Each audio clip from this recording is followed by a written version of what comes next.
So yeah, I always lead these conversations. Yeah. Peak, so. What's been happening, bro? Fucking man, let me tell you something. And I'm being honest. I've been meaning to fucking have you on for a long time. I've been watching you, and I know like people that kind of I respect in boxing hold you of high regard as well. So it means that obviously I have a good eye. But man, I've been wanting to catch up with you. So much to catch up on, but like last week, I think, right? You announced Newcastle, Yeah, man. Australian title, right? That's right. Yeah. Yeah. So I've been in camp for the last like 6-7 weeks or so. But yeah, Dreamtime. Sorry, no limit boxing officially announced. Yeah, it'll be on the Tszyu undercard March 31st. Nice, so, man. Yeah, man. Big fight. Like Wade Reinhold fighting. He's fought. He fought Tszyu, Daniel Lewis, Michael Zerafa, all the top dogs. And, I mean, like he dropped Tszyu when they fought and hurt him a couple of times in the fight. So it's a real good sort of measuring stick now. What weight's that, bro? Super welter. Super so welter, just under 70.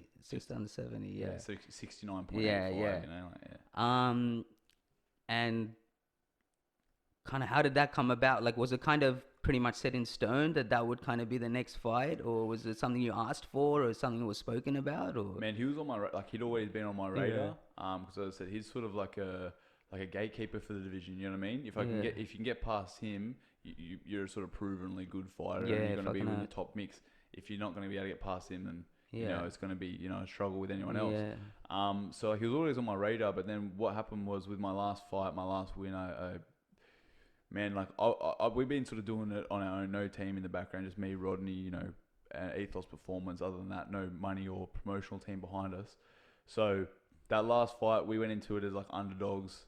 He had the promotional team inside. The belt was set up for him to get, and man, like I went and dominated and knocked him out in 6 rounds, and that impressed a couple of people, So it sort of started getting people talking, and Jay from Dreamtime Promotions. He'd been asked to watch Billy, who I was fighting, and from there, with that sort of fight happening, and then his pre-existing relationship with my trainer Rodney, he got in touch and said, "Look, like we want to work together, line this fight up and whatnot." So it was all through that with working with Dreamtime Promotions, man. It wouldn't be able to happen without them. So pretty much you took someone else's spotlight and put it back on. That's it. Made a situation happen, bro. That's the best part of sport. I was saying this last crazy, night. bro. That's pretty crazy. I was just tripping out when you were telling me. I'm like, you pretty much it was all for someone else, and you just came in and put in the show and took that, man. Yeah, man. Yeah. That's how it works. That's what the best thing about boxing is. Like a lot of other sports, you've got like this league and then this division. You have progression. Boxing, you don't have that. It leaves you in the out in the open a bit. But the good thing is you can just go take someone's spot. You can go knock someone out. You can go impress like that. Like I'll send my coach. This one fight will be more clout, more money, more respect, more progress for my career than the 90 fights that I've had before in that 10 years that I've been doing it. Like that's the you got to play the game as well, right? Yeah. Oh, bro, no risk, no reward. So and prior to that though, where was it? Did you go down to Fiji? Yeah, fought in Fiji in March. Yeah. I told my father-in-law, because obviously the Fijian Indian, my father's from like, where's he from? Ricky in Fiji. There's a different, there's different. Anyway, they're from the heart and soul. So he used to tell me stories about boxing in Fiji when he was growing up, which I didn't really know. They had a lot of like Friday night boxing there and stuff. It's big there, man.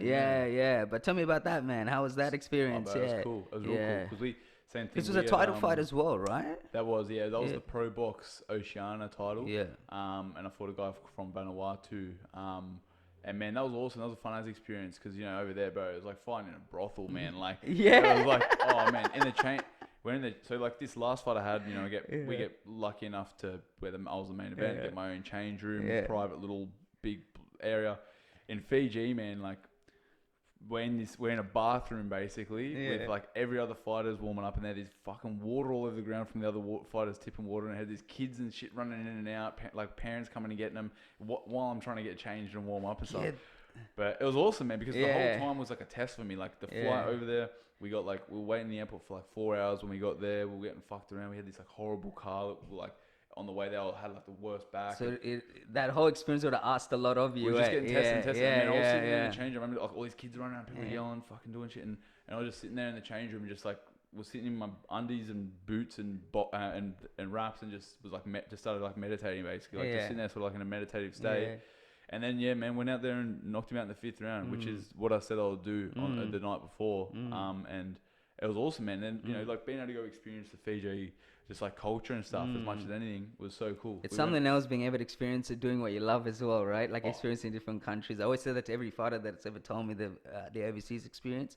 I'm like, it'd be crazy just experiencing life, going fighting, going to different countries, and you get to experience their culture as well. You know what I mean? It's 100%. just like that's the thing. You don't get to feel like. Don't get the full experience because I'm on a mission there. Yeah. I mean, like I went to Fiji with my missus and a mate and a couple of mates, and you know we go stay in a resort and you live this resort lifestyle and you get this dream version of Fiji. Yeah. When I went there, we go to we're in Nandi and then Suva. And it's like Thailand sort of. I explain to people. It's like those sprawled streets and like some streets are fucking messy as, and you got beautiful streets with all nice restaurants and shit up them. And just like wildness, and look, we were the only white people there. You know, like everyone's coming out and looking at us. It was me, pale as a ghost, Munro Matet, who's you know from African black as Rodney, my dad walking around amongst these Fijians. It was awesome, man. And after the fight, we went and one of the guys we knew, Baba, we went to his little hut.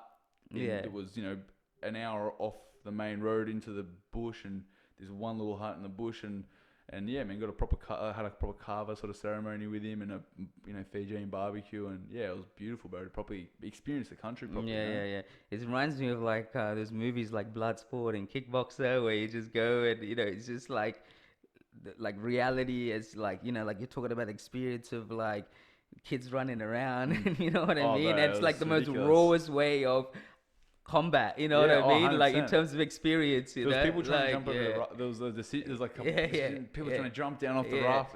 Especially in those countries, right? Like it's not like big stadium prize fighting. It's like you prove your point in those kind of environments with the best fighters. 100%. I was just talking to my dad about this. It's crazy how much the sport, like boxing. That's the thing, like with all these like lights and cameras and fancy outfits and shit these days, there's still just two people punching on. Yeah. Yeah, I mean that's the beautiful thing of the sport. It is ultimately just, as you said, that raw combat and like warrior fucking like thing that like it ends up being two people fighting no matter what the situation is. And that's the thing, everything else is just bullshit distractions other than you and that other person. There, so. So the Oceania title, and what are some of the other titles that you've been able to capture so far? So at the moment I've got the WBF Australasian title was the first one I won. Then the Pro Box Oceania, and I've just won the WBA Oceania title. And that one... That was the one in the last promotion, right? Yeah, like correct. Neutral Corner. Yeah. Correct, yeah. And that one actually, the other two, their belts, they're basically big trophies. But because, it's a lot of people don't understand how boxing works, but there's all these different governing bodies. You probably have an understanding of it. There's the top 4 governing bodies that if you win one of these bodies' world titles, you're considered a legitimate world champion. The WBA is one of those. You know what I mean? So I've won the WBA Oceania title. That now puts me in their sort of peripherals. And now if I defend that, I think once or twice, I'll get a top 15 world ranking with the WBA. So yeah, it's a big step. And that's why now I've got chips on the table, like that's why Wade Ryan now, he said, I'll put my Aussie title and his IBO Asia Pacific or whatever it is up, and I'll put my WBA Oceania up, and then winner takes all sort of things. So. Yeah. That's gonna be crazy. I mean, I can't wait. How you feeling about it? Awesome, man. I feel great camp. Been having good sparring. Yeah, man. I don't see him dealing with what I've got. He's a real durable guy. His record's 17 wins, 9 losses. I said he's fought all the top guys. None of them have been able to stop him. But man, I'm feeling strong, fit, and confident that I'm a better fighter in every aspect. So, obviously everything, I've got to keep my head on the game, and obviously got to respect him. But yeah, man, I'm looking forward to putting on a good show. So what's training like for you, bro? What's a typical week of training for you? Bro, in camp, flat chat, like man. That's why, like, obviously we're trying to organize this for a couple of weeks, and like between working and training and trying to see my family. It's flat chat. So it's tough, bro. It's good, man. I love it, man. And that's one thing. There was a period where I went off it and was like, oh, this is a job. Where's like my money? Where's my respect? Blah, blah. My career started going downhill. It started, I had that mentality. Now, man, I'm grateful for every day. And even when it's hard as fucking I'm tired, I still know that like I love doing this shit. It's crazy. I'd rather be exhausted doing this than cruising in a shit office job that I fucking hate. Because that's what I was doing forever. So, man, like typical day, like I train twice a day, pretty much every day, from Monday to Friday, twice a day, once a day on Saturday. And, that will include two strength conditioning sessions a week, 3 running sessions a week, and then 5 or so boxing sessions a week, pretty much. And then, yoga, meditation, stretching, blah blah blah, all that stuff. So we're gonna definitely get into meditation and all that, because you got someone here that's big believer of that as well. So and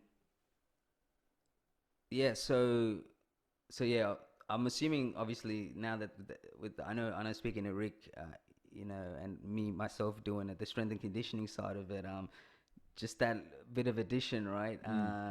Just leaps and bounds in terms of just your mechanics of your body and what it's able to do as well, right? So has that, compared to, like, obviously you've been in the boxing game for a long time,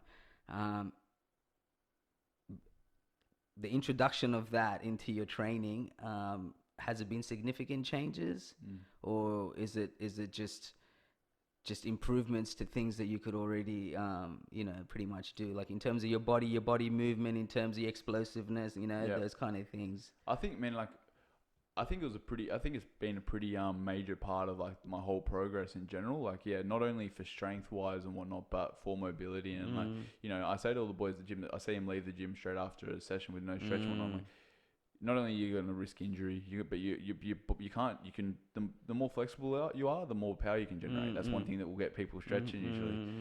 So like that mobility and the movement and the range of motion now makes a big difference for me to actually be able to compete and do what I'm doing and avoid injury. And then just the strength side of things, man. Like, I didn't barely lift a weight until I was like 21. Like, I did, like, medicine ball work and like some general strength based conditioning stuff, but never really lifted heavy weights. And since I started doing that, man, like, one big thing was I noticed I would fatigue less. Like, my muscles being stronger obviously helped me fatigue less. And then just general strength and like conditioning, it's a massive factor. Like, I think it's something that you got to do as a fighter. And I think just in general health, man, I see people that like got physical ailments or mental ailments, and like, just go do some general movement, like move around, like get breath and oxygen and blood moving around, and your body's training, and you'll feel like 10 times better. Like, simple. It's crazy, right? It's like the most natural drug, if you want to call it, is we can repair ourselves, like self-repair ourselves, just, you know what I mean? Like, just by going in training. I mean, that's why I always got her to join, like, Next Level and the whole, go with the community. And it's like fucking deadlifting like 80 kilos now. And I told her, I'm like, I haven't lifted weights in a long time. I go, I don't think I'll fucking be able to go deadlift 80 straight away. But that's just consistent, it's good. It's like you said, like, you forget the strength aspect. It's not just about looking strong or feeling strong. It's that it adds to your endurance. It basically gives you oxygen to your muscles as well, just having that extra strength on. Like you said, the endurance increases, so you just feel fatigued less as well, 100%. But one of my cousins is he's a weightlifter, and he tells me, he goes, man, if people don't lift weights, you can die from not lifting weights. He goes, because you just get weak. Your muscles just disappear, basically. Fucking earth, which is crazy. So what's, in terms of like fight week, in terms of like this is where we'll get into your mental aspect, which is something I wanted to dive into, because you touched on meditation and just that aspect of it. I take it that kind of spirituality and things like that are quite a strong suit for yourself. Yeah, man. It's funny because, like, I've never been like none of my family really, or some are, but never. Religion hasn't been a big thing in my family. Spiritualism in general hasn't been a big thing in my family. But like me, I had like a couple pretty like crazy experiences over the last couple of years. Which tends to be the reason, right? Man. Like, like that's the thing. Like, so I've had like shit go on that made me realize that, like, this, like, I always from a young age was sort of taught and understand, and like, to have different factors or different things happening in my life that made me understand the mental side of things and the physical side of things. But I've come to, and maybe there's more, but where I'm at now is the way I see it is as a whole, as a person, mind, body and soul, mind, body and spirit. And that's a pretty generalized thought, I guess, across people: mind, body, soul, mind, body, spirit. And once I sort of opened that part of things and really started exploring that, and in the right ways, like, my life, I've understood myself a lot better. My happiness and general enjoyment of life is much more fulfilling. My boxing has gone up levels and continues to go up levels. So yeah, man, like I said, I've tried to find my spiritualism in the past in like ways that like aren't the best necessarily. Yeah, of course. You know, tripping balls and whatnot. That's a way of life, bro. Exactly right, man. But like that introduction, like I don't think there's anything wrong with, you know, do whatever you want to do. And for me, I've used psychedelic drugs that help me get that part of my mind open. At that point, it was just like a thing of like doing it like it was like drinking or something, like party, doing this for fun, this will be fun. But you can't really do it with those it's like anything, bro. When it gets to a point that you're dependent on it, you never want to get it to a level of dependency on anything. If it's in control, in the sense that because it could turn you into a slave of wanting it. You know what I mean? And you won't even know it. And then I feel you, by the way. I feel you. Wink. But you know. But yeah, like, you know, it's, I believe, like, you know, like, especially with training, like, you know, especially with meditation, things like that, I went on that kind of journey for the first time when Rick introduced me to one of his guys who did Qigong. And it was like breathing exercises with stretching, and he just said, hey, do you want to come along one day and try this out? It's really good, like helps you like loosen up, and you know. And I've always had a spiritual sense, in the sense like that kind of train of thought about life and about, you know, like principles and you know, all these little different things, right? I've always had it, but it's like you know, it's like the yin to the yang, you know. There was always just out, everything was output. But when I went through this experience, and I just, I told people I felt like I was levitating on air when I was meditating. Like when I was meditating, that right at the end when we kind of went through this whole, you know, it's like almost like you hyperventilate, you know, you pulling in, you just blowing all the oxygen out, then starving the oxygen for a couple of seconds, get your body wanting it, then pulling it back in. And bro, like I used to help deal with my anxiety through my breathing. Like I remember once I learned that, and when I used to be at work and shit was getting a bit thing and I feel my heart rate increasing a little bit, I just take a walk away to the window or something, and I take some deep breaths, lower my heart rate, and I come back. There's and so much power to it. And that's the thing, me. Like I'm interested. And I'm not perfect at it, but it's repetition, like anything. That's what Rick was sitting where you were, and we were laughing about it, because I'm like, you think once you've unlocked that it's just gonna be there for you every day, but it's fucking not. Yeah, 100%. Yeah. With that or with anything, I find like this. You always think like you get to a level, you're like, oh, like I've got it now. It's like the infinite levels of all learning, you know. Yeah. But with that breathing stuff, same, man. Like I've never actually done any like worked with anyone or anything, but I've just sort of through my own training and just through my own like meditation and yoga, and I've sort of figured stuff out, and like and I don't know what I'm doing really. Like technically, or like whatever the exact techniques, I'm doing techniques that I've just sort of figured for myself, and for like sure bits and pieces I've picked up from places and pieced together. Yeah. And like as you said, man, I'll get experiences of just breathing, or say doing real deep intense massages with a ball, like a ball, or whatever. Yeah. I'll legit get up from that and feel like I've taken a tab of LSD. Yeah. Like the same feeling. Like when I used to trip quite a lot back then, like years back. I'll get up and feel the exact same. And that's what, when I first started taking doing those sort of drugs and stuff, was to try, as you said, I had those different questions and thoughts about like what was out there, what's bigger than us, perspective. Why blah, blah. Same reason, bro. Exactly. Same reason. Yeah. And then, but I always, as soon as I started doing them, I remember saying to my mate, thinking, I want to figure out how to feel like this all the time without taking anything.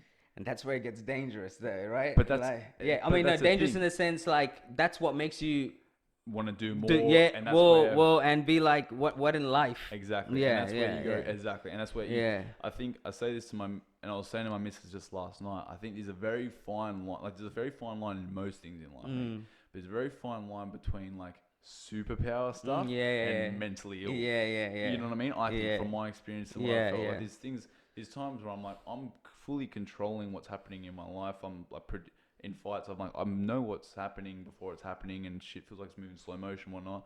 And then, you know, it was only a year and a half ago that I was in a mental facility for a week because of going too much into trying to chase it. And I think whatever is up there, and whatever, if there is a God or there's a creator or whatever, or if it's just we're in a simulation or we're all in the same consciousness or whatever the fuck is going on outside of the physical world, I think that we're not, the reason we don't know is because we're not supposed to. And if you keep chasing it, whatever the thing is, we'll be like, all right, motherfucker, back down there. You know? So I think it's good to have a respectful understanding. Definitely. Of And the stuff. key word you said is chasing it. And that's like with any drug or anything, alcohol, whatever it is, you go chasing it. Like, you know, certain you know, party drugs, whatever it is, it's the situation you find yourself in. Like, you know, obviously you coming out of high school, whatnot, and you're in that stage of, you know, like you're fucking, you know, it's the first. The shackles are off, bro. You know what I mean? The shackles are off. It feels like the exactly. Which is the worst thing. But then when I feel like there are nights you're out and it's like that moment, right? That moment, you know, and you know, all of us have gone home and saying, "Fuck, I'm best night of my life." You know what I mean? But then you start creating nights or creating this to chase that high. Yeah. That's when, for me, I've always been lucky enough or always known. Nah, man. That's it. And that's you know, and and whether it's just my mindset or whether I'm just lucky that I've always been able to, I've always been able to, you know, I just know because I hate that feeling, that vulnerability, you know what I mean? And that's, for me, that's what fighting or just training, it gave me that. It gave me that confidence and, you know, and just the whole, it's like I'm a thinker. Like if you know, like I'll wander off, man. I'll have 100 gazillion things going through my head, and I would have played a whole movie out in my mind by the time I just consciously come back and realize I'm on the lounge watching TV. You know what I mean? Just about things, you know, like anything, whether it's us talking like, oh, I gotta get cold, you know, like whatever it is. But it's just slowed everything down. It just slows everything down. And Matthew McConaughey, and I told this to Rick as well, said it perfectly, man. And I want to get my verticals and horizontals right. So he goes, everything's vertical on your shoulder. And he goes, and Joe Rogan was asking him about like him, because he's obviously a fitness enthusiast, right? He's known for that as well. So Joe Rogan was asking him about like where that, you know, why he trains and like how he keeps up that routine. And he goes, everything just then goes horizontal and you can see everything. And you're like, okay, I got to attack this way. I got to attack this way. And it's just, you don't know unless you put your body and your mind in those positions and realize, holy fuck, like everything that seems so relevant is actually very irrelevant. And that's, for me, when I realized that this whole world that I thought I was living in and this is going to be my life forever, when you're 20 years old, it's like, it's fucking mean shit to me right now. You know what I mean? You know, the best thing, like one of the girls at the gym actually said it to me. Like I've sort of thought, I've had this conversation with people, but she put it so simply, and it's something I always say to myself now is, no one fucking cares. Yeah, 100%. Whatever it is, no matter how much you think, and you think like, do you give a fuck? And the next person next to you won't care, like most likely. And then, man, it's easier said than done all of the time because like it's normal, it's growing up. It's like what we said, society we're in and the way we're, you know, whatever it is. But that's, I guess, you know, I mean, you gotta. Everything happens for people at different times, bro. And that's what I had to tell myself. Like, there are days where I think, fuck. I wish someone just showed me, like, the only other sport I wish I would have got into. I mean, I came from Sri Lanka, so there was a latter part. Like, obviously, you couldn't go through the really young system if someone put you in through some sport or whatever it is, right? But it was rugby league. Like, I'm a massive rugby league fanatic, right? As you can tell. But even with this, there used to be days where I think, fuck, I wish I did it when I was, you know, because I do have a genuine love for boxing and just learning. And I was just telling my mate Jay, like, for me, it's always been because the technical aspect and understanding has always kept me there. If I was just there for fitness, I would have been bored and out of the learning aspect has kept me in, and it just fascinates me. And I just, every year progresses where I train hard. I just can't believe I'm doing what I'm doing. You know what I mean? And that just makes, you know, boom, you're like, oh, well, you know. And the same philosophy, funny enough, is what I've used for my brand and my business. Is just consistency, man. There's gonna be days where this computer was ready to go out this fucking window because I was like, nothing's working. Fucking this shit's out of sync. This shit's out of sync. I saw a quote the other day, and it was like, success is learning to fail multiple times without losing enthusiasm. Yeah. Or failing over and over without losing enthusiasm. And that's like it. Just keep at it. Yeah. Bro. I say the same to everyone in the gym. Yeah. The biggest difference that separates me from anyone else that I started boxing with, or that I've seen, or that anyone I see is just literally keeping with it. Yeah. That's the biggest thing. Just turn up. That's the biggest thing. It's a much the go-in factor, but just doing it and keeping and doing it. And I said doing it with enthusiasm. Like, man, like you look at anyone, you look at a Mayweather 50 and 0, you know, people are like, oh, he's undefeated, he's got all the money, this, that, man. His dad was shot with him in his arms, things like that. He got ripped off at the Olympics, things like this. Sorry, no, that wasn't Mayweather. Anyway, either way, you know, everyone, you're gonna have those like shit fallbacks, like always, you know what I mean? So I think that's something that I just said though, it's just people I think everyone's so scared to hurt or to feel pain, and society and the way things are structured, we keep getting more wrapped in cotton wool. When in reality, you need to go the opposite way. Yeah, I think I've learned big time over the last couple of years. It's something that, and I'll again just to go back on the drug thing. Fucking hell, go everywhere, bro. Let's go everywhere today. Let's go. Chasing that high thing, like I think that's a person that's the thing for me personality wise. Like I think everyone's got a bit of crazy in him. I know my crazy is probably more intense than others. It's the same crazy that lets me be a fighter and go try kill someone when I'm in the ring. It's that same crazy that's got me in trouble before. You know what I mean? So it's that same thing. And I heard Joe Rogan put it once. Don't lose your crazy. He said, John Jones goes out and he's snorting coke before fights and whatnot. Yeah. That's what makes him a savage. He's like, he's not handling his crazy in the right way. But you gotta not lose the crazy. You gotta figure out a way, a medium to deal with that. Yeah. And that's what you're talking about with like hard physical exercise, meditation, going within, shit that makes you go within and question yourself and talk to yourself and really find your true, deep internal reasons and whatnot. And then once you find that shit, like, it doesn't matter what anyone else thinks or says. Everything else just tends to make sense, man. You know what I mean? That's why, like, man, when you tell me, I feel you, because everything you just said is exactly what I went through. Like, you know what I mean? Like, I found my inside. Like, same thing, bro.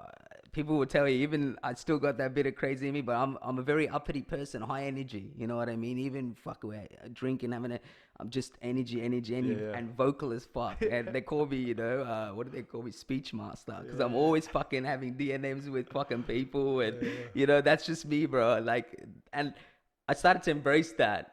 There's a reason why I'm like that. And there's a reason now I got a fucking podcast. You know what I mean? So, life was already telling me what I couldn't make sense of and appreciate what I actually do have, instead of it being something that others don't understand, or, you know what I mean? 100%. Yeah. And like, how much more comfortable do you feel, and how much more successful you being yourself, like, to the best way. And I didn't do this for likes and follows. I did this to feed my soul, because I truly believe that there's something missing that needs to be filled, whether it's what I'm doing with the fighters, and you know what I mean? Because I just feel like the whole idea is at a national level. Like, for example, my brother's a massive boxing head, and my older brother pretty much taught me how to fight before I even stepped into a ring. You know what I mean? So, and he loves like boxing, bro. Like, he's one of those old school, still boxing heads, still fucking watches all the fights, because now with UFC and everything, but he was someone I first knew, always knew what was happening in the boxing world as well.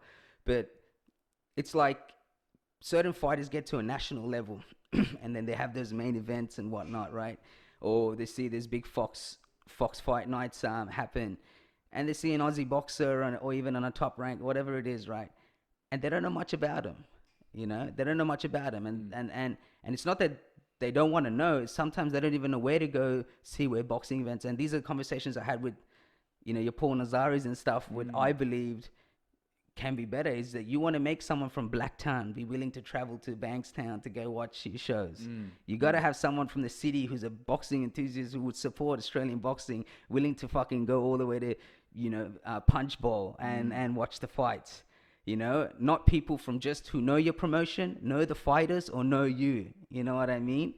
People that are genuine. And then you're going to be forced to grow out of these the punch bowl places and start getting bigger and bigger and bigger because more people are going to want to come. So it's not that the product's not there. It's not that the good boxes are not there, but it's that I felt that they need to be seen, so that by the time the Coens and stuff go to the Australian titles and then go to the next titles, it's like, yo, this dude's a problem.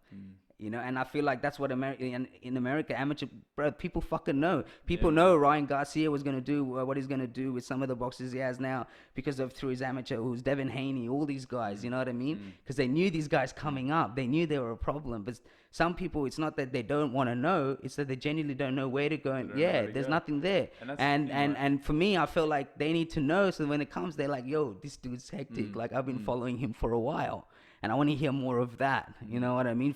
Not from just people that are genuine, all in like boxing or in the world where they can follow up and know which gyms to follow. Like even that, like me following different gyms or different people came from supporting other people, other fighters. That's how I landed on you. Like, you know what I mean? Because I saw other people and I just knew. I just knew from there, and then like with mention, just how people mention and whatnot. So, that's kind of where that, this kind of comes from, is just to provide that platform where it's like, man, at least, I told you so. You know what I mean? 100%, man. Well, he's like, bro, who doesn't?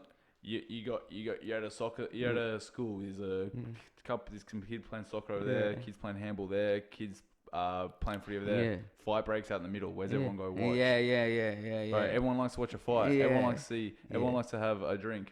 Most people like to see girls with little clothing on. She was like tripping out last night because she couldn't believe the food was full. It was literally a mountain of pasta, and it was just, people were well looked after. And I said to her, how cool is it, right? It's like a night. She goes, she actually told me we should go to more fight nights. It's actually pretty fun. Just go, you know what I mean? And it's just a whole different vibe, you know what I mean? Yeah. Man, that's the thing. It's only, that's what I'm saying, is like everyone wants to watch a fight. If it's big, if it's massive in other countries, and where, especially like it's massive in England, for example, and here in Australia, we're the English descendants, and then we've got a mixed bag of everything else. Why is it not big here? As you said, it's only because of exposure. We get a Jeff Fennick or we get an Anthony Mundane. Everyone's fucking, everyone's behind them. But the thing is, we got heaps of good fighters. It doesn't necessarily have to be the best fighter in the world. There's such a good array of fighters here, but it's that's the thing. It's from the ground up and the top down. I think it's an exposure thing from the top down. It's like the middle class. I call it the middle class. I feel like the middle class needs a bit more love in terms of boxing sense, because I feel like, bro, there's a big thing with having followings as well. Like, for example, some people with pressure, or if they start having and have people behind them, your mentality changes. Your reason for training, your reason for waking up and slogging it out might change. So having support, having a system of people, that pressure of, then it changes you as a person training for that spotlight, because you know what's at stake. It's not just you going and losing, but the whole, the world watching is bigger and bigger, and there's people start to get behind your local fighters in your towns, and it's like in America, whatever district, whatever town they come from, whatever it is, they know, man, they're behind their fighter. Like, it's ridiculous, like the lower divisions of NBAs and the NFLs and all that, they get sold out, their whole towns comes behind. So, you know what I mean? And we can have that, man. We can have that. It's just whether we all realize that the potential for it is all there. It's just we all need to work together. You know what I mean? But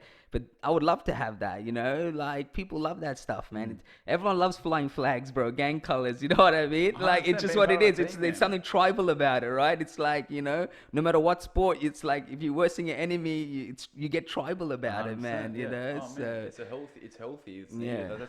That's the thing. Like with what I was talking about with societal standards, whatnot. Like, we're getting more and more convinced to be less and less conflicting, and the less and less conflicting people are being in real life, the more fuckwits are being conflicting online.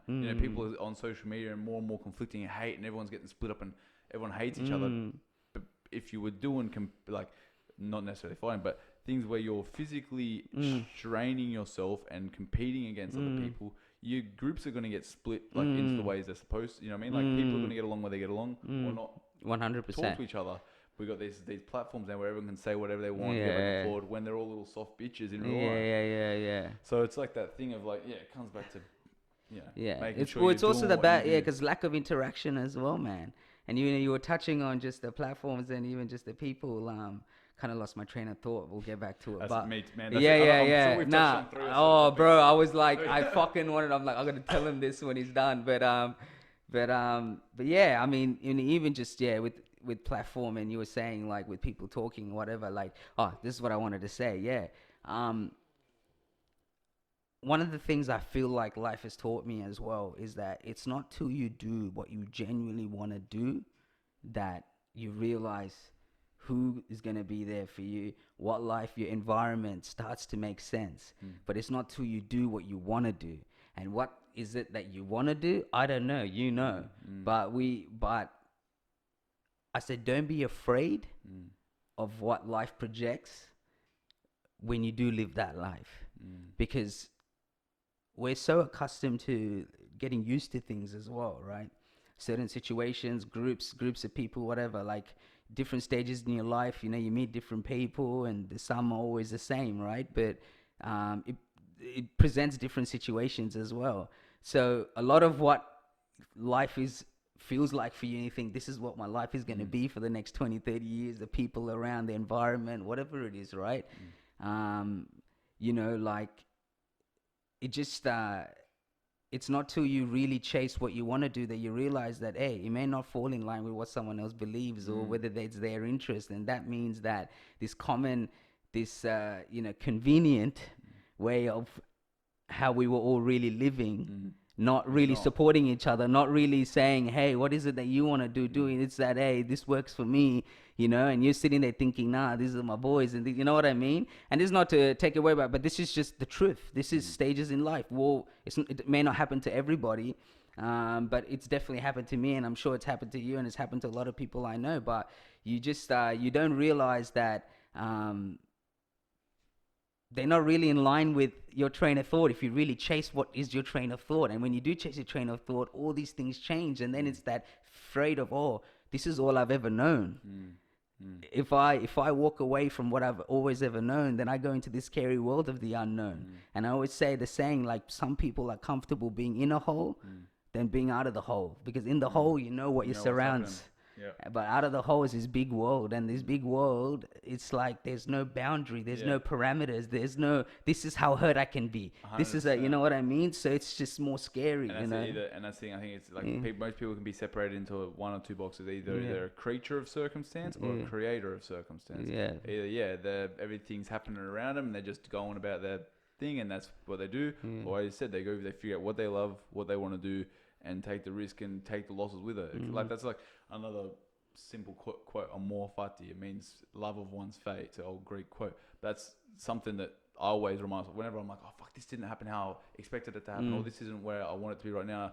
I just think like amor fati. Like, it's just love of my, like, the situation is a situation. As long as I'm doing what I can do to my best ability right now, and if it's out of my control, either accept it or get rid of it, sort of thing. And that's where the toughest is, funny enough, is actually having that mindset and practicing that mindset, because it's not as easy as it sounds. No. And you'll be the first to probably say to anybody is that there are days where you tell yourself that, but consciously you also still hate it. You know what I mean? 100%. To you develop that you really day. like it's just it's you have to do it every day. So like meditation, like, is that something that you just kind of found through life's experiences, and you just happen to like, did you teach yourself, or? Yeah, well, so I was sort of just suggested it from one of my mates, like a mentor, a mate and a mentor to me, who I think,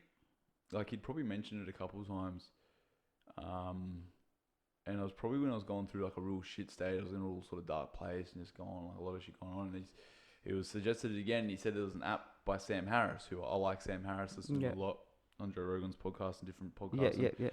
And thought, I'll give it a crack. The Waking Up app, real good app. But just started giving it a go then. And like, but as I said, for me, like, I've had a weird, like, my general life, has been weird with boxing compared to most people, and like, and I've learned a lot of my lessons from different bits and pieces. Some, I just said finding those things and that mentality and developing that thing. It's not like just I have it like overnight thing. There's some parts that are definitely DNA. There's some parts that are definitely my parents bringing up, and then you have your childhood experience, blah blah, that shape you sort of. But I think a big part of it is another quote I'll say is comfort is the enemy. Comfort is the biggest enemy of success, and being comfortable is not going to get you success.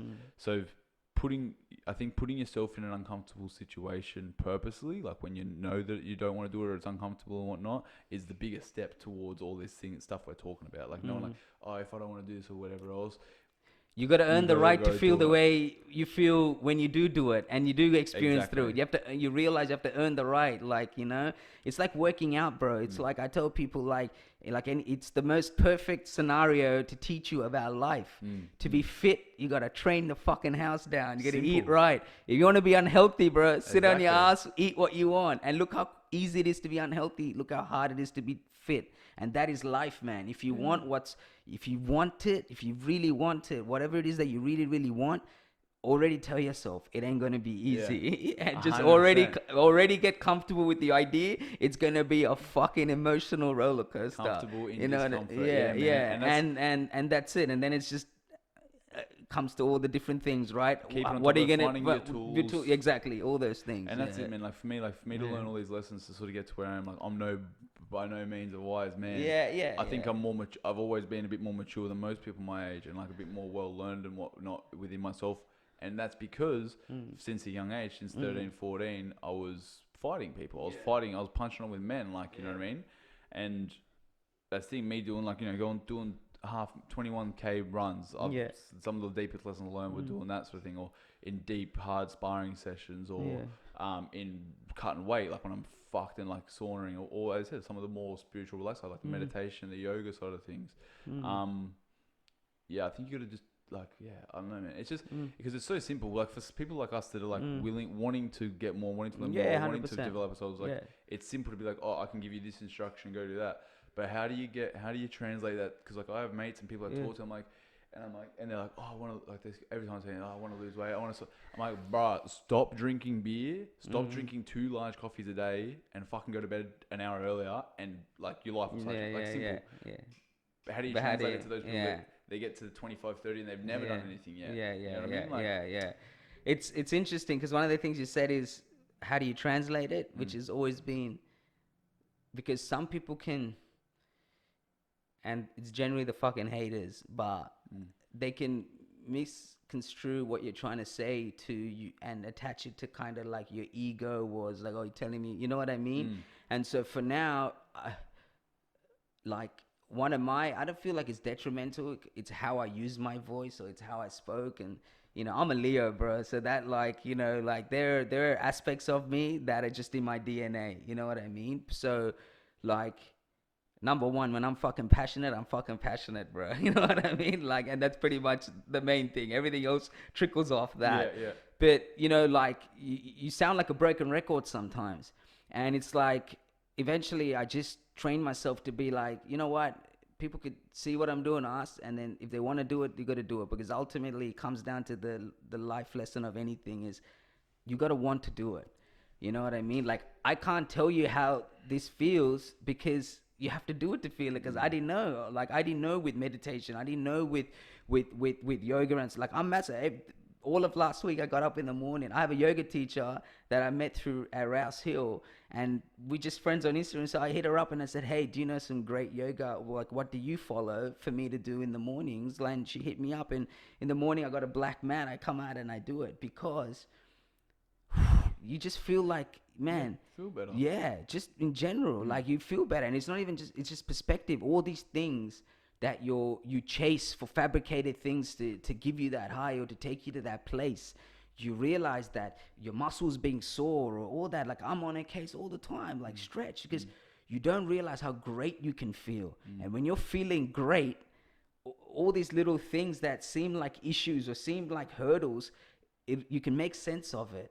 You know what I mean? Otherwise, you let that negativity kind of trickle in, and then it trickles into your whole body and your whole state of mind, and it could be something completely different, but you don't understand that how you're feeling is impacting it. And it goes back to you saying you're boxing, and that's how I felt. I remember I went through this whole thing, and like Rick was kind of sitting over there, and I remember I opened my eyes. So this guy plays the didgeridoo at the end, and you're just lying on the grass, man, and you're just breathing, and you just, you know, You're right up with this guy. Yeah. Well, I want to do it. He comes to Richmond sometimes. His name's Dan Anthony. I actually went and saw him actually not long ago. But he's a great bloke. He's been on my podcast too. Yeah. Cool. Yeah, I'm gonna actually have him back on. Yeah, I'm gonna have him back on. But man, I opened my eyes and I was just smiled, and I was just like, and that fight, I actually just told my wife and my cousin, who I told you about, the full guard. Yeah. And I said, man, I'm gonna stop this dude. I don't know what round, but I know I'm gonna. And at this point, bro, I was training with Woff, and you know what I mean. So I was doing the whole, everything, doing sprints with Rick. And this is the first time I've been blessed, bro, and I've been really blessed. And I always tell myself, I've always been able to train with elite guys. I've just been able to land myself in their presence, and then it's so easy. I say my job is so easy. Just show me the way. I'll do whatever it is I got to do. I'll die doing it. But it's so much more easy when someone can show you the way. You know what I mean? In anything, yeah. That's how I think and that's why I tell people I've been able to train, and I still do, with guys that I know I respect and I respected in the game, and that's what's taught me anything's possible. Because when I'm doing strength and conditioning and I'm on the bikes and it's like 8 rounds and I'm fucked, and I look to the right, I look to the left, and I see these guys like, you know, that I know that train at the absolute their best. You know you belong. But it's not even just the fighting. Like, fighting has never been the end goal for me, but I know that as long as I do it, I want to fucking give it my all. You know what I mean? But just the life lessons from it is what always has kept me close to it, and also the athletes and seeing what they go through. Because some of these guys like yourself from a young age have been consistently doing it. And I know that. And I know now, training with them in the trenches like we talked about, I know what it's like. I know what it asks of you.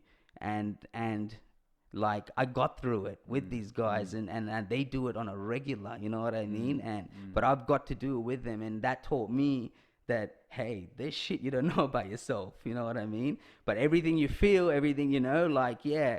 So those walls that you break, how do you can't explain that to anybody. You got to be willing to put yourself there. And when you come out of that, it's like, man, fuck this shit. What am I, you know what I mean? Fucking worried about. Fuck 100%. That bullshit. That's irrelevant. You know, because you're just, you know, it's just easy. And it goes back to you saying, like, you can't just think that way and think that way is it's gonna be like that every day you get up. You gotta keep consistent. You gotta, and that's it, man. And that's life. That's the part and parcel of it. Is you want these beautiful feelings. You wanna, you know what I mean? Work hard for it. You know what I mean? Work hard for it. As you said, the health fitness analogy is the best way. If you want to be fit and healthy, you gotta train and you gotta eat a healthy almost every day. Almost every day. And same as if anything, you want to be good at something. You go, and I think that's what, like, I think doing, like, trying to master anything, like, is that, I mean, I've said like 10 quotes, but like, you know, I love quotes, bro. It's easy, like, you know, when you say shit, like, it makes me, quotes, it just, it gets across what you're trying to say. Yeah. And it's like, I can't remember, I think it's maybe Jordan Peterson, but he, I was actually just watching his interview the other day with Tim Ferriss. Okay, I was watching it. It was because he talks a lot about psychedelics and things like that as well.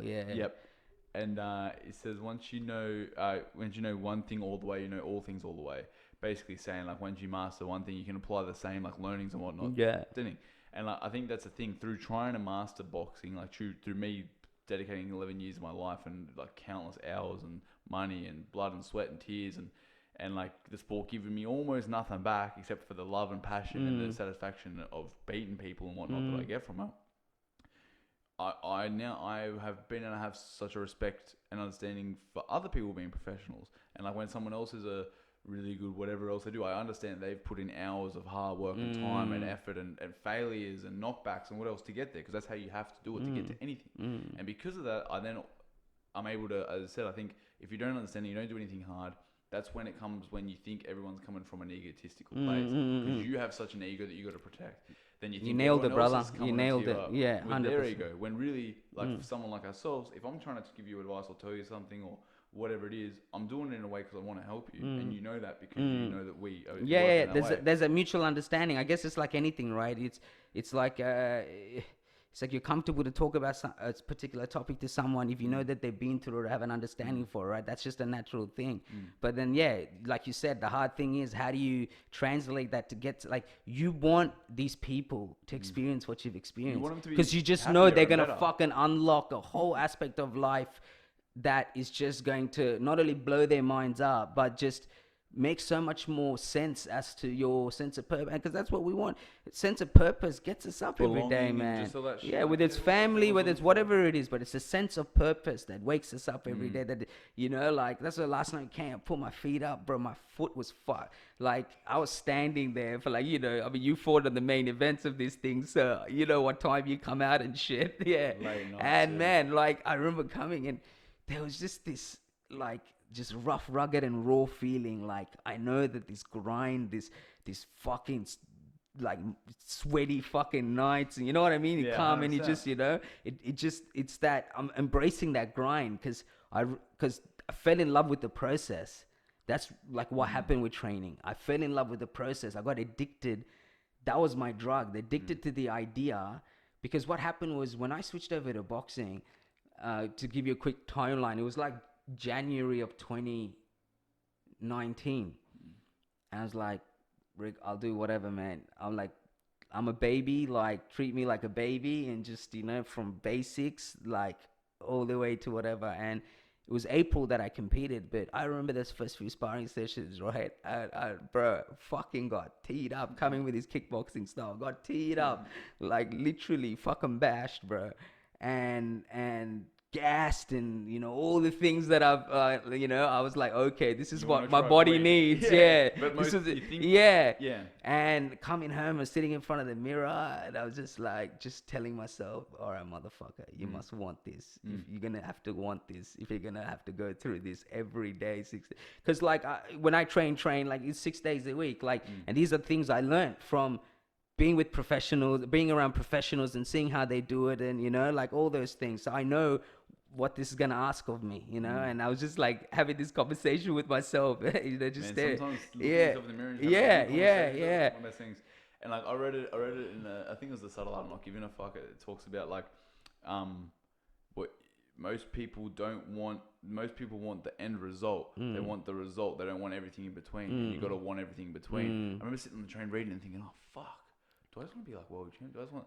And I thought, nah, I love it. Even though I hate heaps of the camp, I love it. I love the sport. I love being an athlete. I feel best when I'm a fighter. I love every part of it. You know what I mean? That's when I realized that I was meant to do it. Like, it was my soul's calling or whatever. And also, as you said, like, being process focused. Because that I was always like that when I was younger. And then, as I said, I got to a point where, man, like I said, I've been doing this sport for 11 years.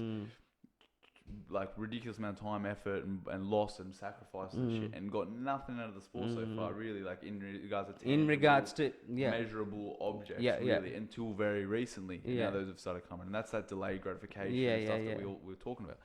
But I can't remember what's wrong with that. But basically, like, that whole thing of what the fuck was that? No, so you're talking about the time and the gratitude, I've lost. Well, no, the process focus. The process. Falling it. Once I started, being like, oh fucking, where's all my shit? Like, where's my result? Blah, blah, blah. It started being result focused. I started being more and more result focused. Man, I lost my first professional fight. I lost my job. I lost my sponsorship. I almost lost my mind and my family, basically, all within a few months. And it was a bunch of things. There was a bunch of, like, depression and, like, shit I like pushed down in a way and wasn't dealing with. But it was a mindset thing. It was my perspective. It was basically my perspective and my mindset. And, like, once I realized, once I realized especially that everyone you deal with is basically a reflection of yourself, your whole life gets a lot better and more controllable, because not necessarily you're going to be who I think you want you to be. But if I'm in my best if I'm in my best mindset, my best state, and I'm the truest, most real, genuine version of myself, I'm gonna get that back from you as well. And if I don't, then you're you're probably a hater or a weak. Yeah, 100%, 100%. So yeah, it's like that's stuff.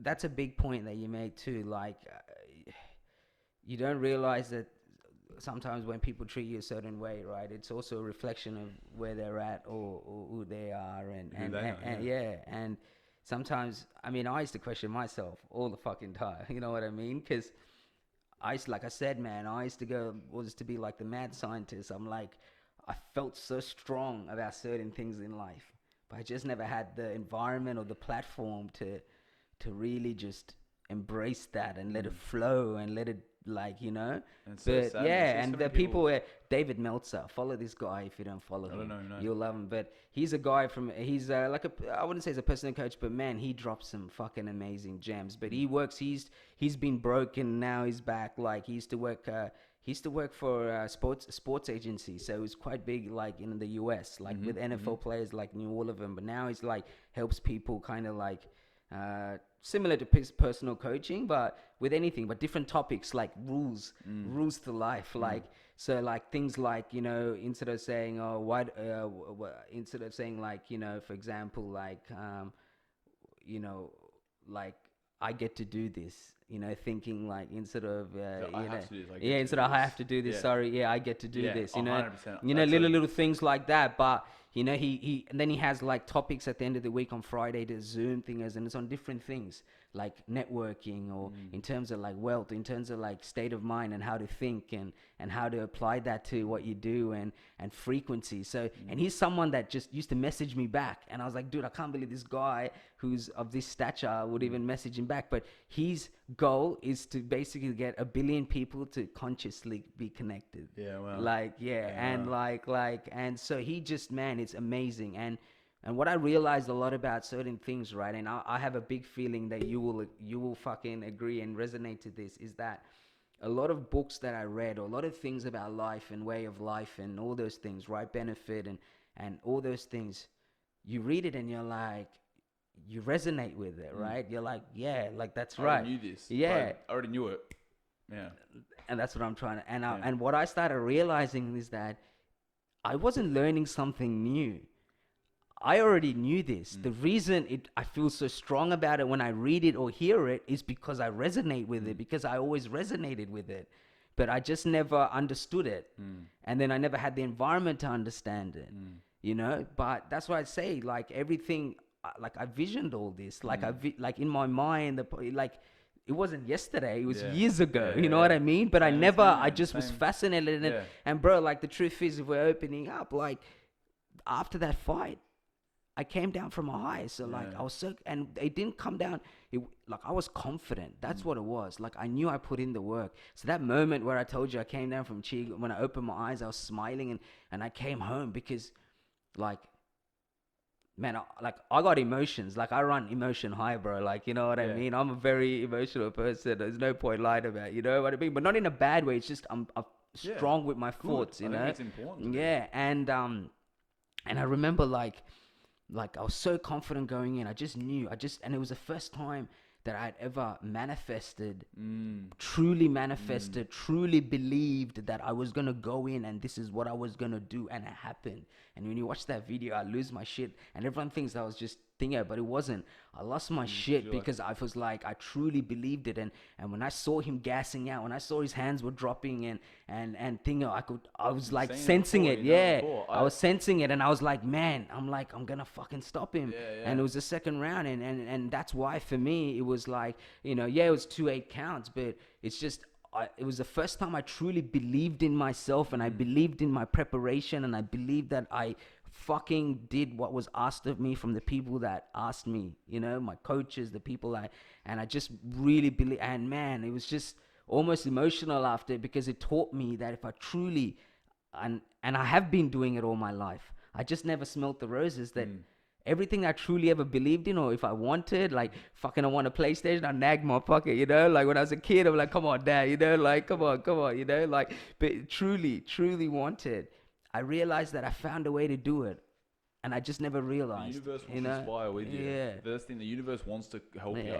I feel like, and I think that's the thing is like what you're talking about is like a crazy thing about all that stuff, and even this last fight that I had, because that was the first time I really fully got myself in the present moment, like one of the first times, and that all these like things you read, all these people that tell you stuff, that it's all just like it is that stuff, like all those practices, all those things you read from people of like stuff like saying like find out what you love doing and do it to your best capability, or manifest and visualize things and things like that, law of attraction, blah blah blah.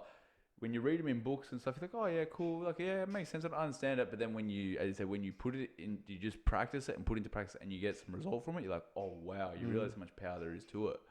But there was just a couple of things you said I wanted to touch on quick, like was, you know, that highs and lows thing, and like going down from a high off your fight. Because that's another real interesting thing. Like I'd always operated on highs and lows. And like, so before you continue, I'll finish that. Okay, yeah. That loses a little bit to, so what happened was I came down from that high, and I was like, what now? I go back to my full-time job. I just wanted to say this because you touched on it. And then I was like, and when I was there, all I was thinking about was all of this. That it was possible, and I was just stuck in these four walls, and I wasn't out there being able to. And then I was going for a run one day, and I was like a 5K jog. I came home, and I just broke. I just fucking broke, bro. Like I've trained hard, and Waff will tell you, he's even said it to so many people. He's tried to break me, and he's never broken me, because when I go to those places, as and scary as it sounds, or as thinking negative as it sounds, I'm comfortable there in that dark place. It's like I want to go there because the only time everything just makes sense to me. As funny as it sounds, like all these thoughts, all these craziness, all these things, right? So it's like I was like, man, I can't keep doing this. I can't keep depending. It's just like me getting on,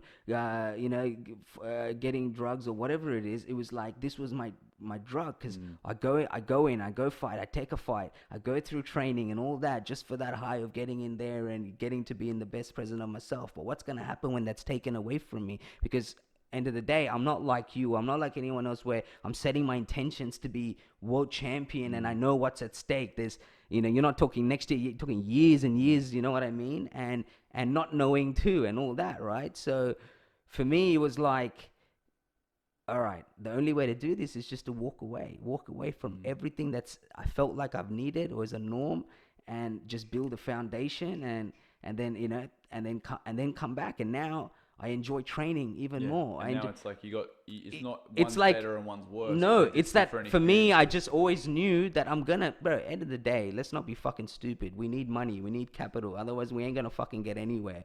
So I always knew I'd come back. But the difference now is even going to work, even going to training, this is still moving. It's going. If I got to be 40 when I get to fucking enjoy my riches, I'm still going to be doing backflips and hitting fucking pads, bro. You know what I mean? Doing it. You know what I mean? And I will love it just like if it happened tomorrow. And I keep telling myself that. Enjoy the process, because that's what I enjoyed about boxing. The fight came and went, but the battles for fucking 10 to 12 weeks, like just that is what you will always remember. And that's when you'll pat yourself in your back. Like, I fucking got through all of that. You know what I mean? I think exactly right. And I think that's the thing, you don't need to like people say, love it. Sometimes it's freaking hard a little bit, but find joy in the process. Find joy where you can find joy, or like whenever I do a hard work, I'm like instead of when I'm like, there's heaps of shit you talk to yourself about, obviously, when you're training hard stuff. But what drives you, bro? Like, what are some of the things that? I can get into that. There's a couple things I want to. Oh yeah, sorry, I stopped you. My bad. Okay. But just with that, like, where was I going with when you're thinking and the way? Like just simple things. Like, I'll finish a really hard session and instead of most people go, oh fuck, that was hard, and then they're thinking about the next thing they're doing. Or whatever. I'll always just say to myself, fucking machine, good session, that was good work. Like, just talk to yourself and like put it in your head like you've just done something good. You know what I mean? Like, as you said, you can literally just program your mind and your reality like with talking to yourself. I feel like a lot of the time. But like the other thing I wanted to just touch on was that like that fire thing and like your desire and like what you want to do and your calling and your purpose and all that shit is like one of the saddest things, man, is seeing people not do what they want to do, or not find their purpose, or not have a crack of it at least. Like, and that fire, like I think that fire in us, like especially it's in everyone, but like more so in men. I think I always relate things to like that caveman of hunter gatherer. Like women are obviously much more nurturing generally. Obviously some are absolute machines, animals, but generally speaking, more of a nurturing, and we're more of a hunter idea. And I think that hunter protector of the village, fighting off wolves or people kind of invade us or going out to hunt or whatever, that part of us in humans is still there. It's a very instinctual like fire that we need to burn out in a productive way that's going to fulfill us. Because if you don't, then that's what burns you up on the inside. You go do drugs, you go cheat on people, or you go fucking gamble, or you have whatever bad habits it is. I think it's that fire trying to get out in the wrong way. And it's so sad seeing people not do what they want to do or whatever. You were talking about coming down from the high too, and I stopped you in that. And I remembered it. I put it there. I'm like, don't forget, motherfucker. So I'm like counting on my fingers, like, wait, what topics? But we'll get coming there. down from high, man. That's again. So I'd always I sort of came to an exception of like, oh, I live on highs and lows. Is how I am. But then like the older I get, the more mature I get, the more I learn and whatnot. The more I realize that that's not. I don't think a healthy way to live. Like it's definitely not a healthy way to live.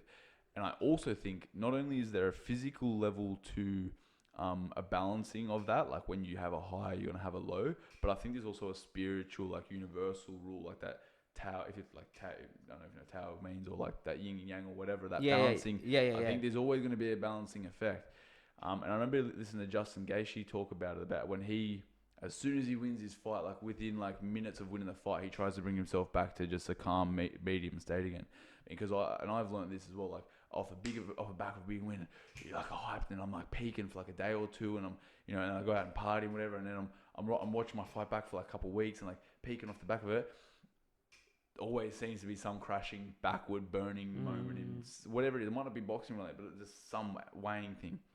So for me now, man, I always try to keep myself just at like a good, steady, balanced level head. Like I like have fun. I enjoy these points where I like tap into that craziness more, and these times I tap into the lower frequency. But I think when it's all said and done, you want to get yourself down to that level because it just it just I guess keeps you in check. Yeah, exactly. I feel like it's and like fighting's man. That's the thing. The reason I love boxing and fighting is because like one of the most pure and like pure like forms of like physical, spiritual, mental combat that exists, where if you are fighting on highs or lows or emotions, you're going to be in trouble. You know what I mean? There's points where you've got to like bring in some high, like, but it's a dial that you've got to be able to very finely control. But you've got to be quite emotionless. It's a state of like no thought, no emotion, or feeling. But at the same time, you're doing all those as well. It's a state of being extremely focused but extremely relaxed. Like and I think that's how life is when you hit that wave. That's where you, like as you said, you manifest shit and whatever else. Like there's a certain it's like a hard balance, and something I'm still learning and figuring out as I go. I just think, bro, you never nail it. But one of the things that training and one of those things that taught me just that lifestyle was. Like, and I always tell them when we have kids, it's not that I want them to be fighters. Like, I'm finding out shit about my history, like, more recently than ever. Like, I never knew my granddad, but I heard that he boxed a dude back in my, it was a champion, like this from the city or whatever it is. And he beat him in a boxing fight. And then one of my cousins was telling me, he's like, dude, don't be surprised if, and then you look at my brother, like my dad's got a big family. So you look at my brothers and my cousins, fighting's in the blood, bro. You know what I mean? But sometimes you don't know how to make sense of it, and like now I see that aspect of it because I hear stories about my granddad and so I was thinking, man, this is just in the blood, like, you know what I mean? But as many cultures and whatever come from kind of immigrant back families, you kind of almost detuned. And that's kind of what I'm learning about myself and even just people from my community, is that it's just what would possibly, like, you can be detuned just through the way you're brought up and what was life's principles and teachings to you from your parents because of how they were brought up. Like when I was in high school, like music, I was big on music. I actually did music shit for a while, believe it or not, like rapping and shit. I had a mate. I built a studio. Yeah, I built a studio in my old house and shit. I had a mate. You come and produce it. Yeah, it's on YouTube, bro. Yeah, it's like 6-7 years ago. Yeah. But again, that's a own little story in itself. But yeah, man, it's just like the music, the music just, I had a talent for music, but my parents, my dad, like, what money is in music? You know what I mean? Now, fucking look at music. What money's in fighting? Yeah. Really, but music, it's just now. But then I still went and did it. Like when I was in mid-20s, I was like, fuck it, I'm gonna do it because I realized that some people aren't. It's not that they are not believers, bro. They have no reason to believe. Nothing in their life has told them that this is possible or that's possible or that's possible. And I realized that I can't just be a product of what their environment or what seemed normal to the people before me, because I'm living my life right now. And from where I can see, there's a lot of shit and what I believe is possible, I believe it can happen. And you don't do these things thinking about the end goal. You know what I mean? Like, and I don't, like I said, it's not for likes and follows. You know what I mean? Like, it's to feed your soul. And when you're doing certain things, it's not a million followers. But when I see people get a few hundred views, like I said, bro, you're my 41st person. And I was having a laugh yesterday saying, I can't believe 40 people agreed to come fucking talk to me. Like, you know what I mean? Yeah. But I believe, but you know what I mean? Because I believe that there was something there for it. And it wasn't, it was inspired by Joe. It was inspired by things like that. Because I realized how much shit I fucking learned and the people I got introduced to through watching his platform. And it wasn't just shit that I just learned because I wanted to learn it. There were things that I was interested in, like nutrition. I learned so much from the dietitians.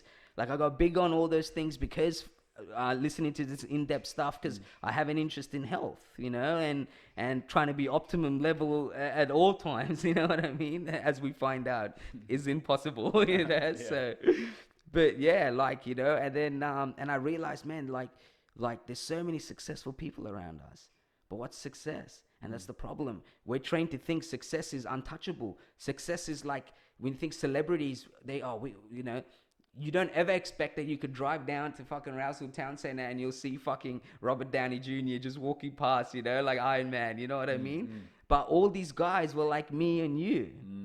You know what I mean? And that's the story no one knows. But they were people that you could have sat right across from the coffee shop. And it's funny, like, you know what I mean? I haven't thought about it that way too much about like that. Being exposed, as you said, like being exposed to seeing that happen, like your parents or whoever not believing it because they hadn't seen it happen in their life.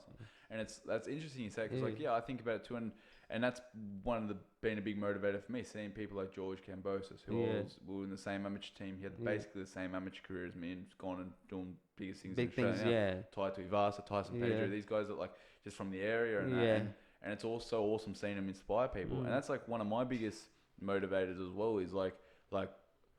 Is that part of like, no one was proud of being like, I'm from Mount Druitt or I'm from Blacktown or whatever else.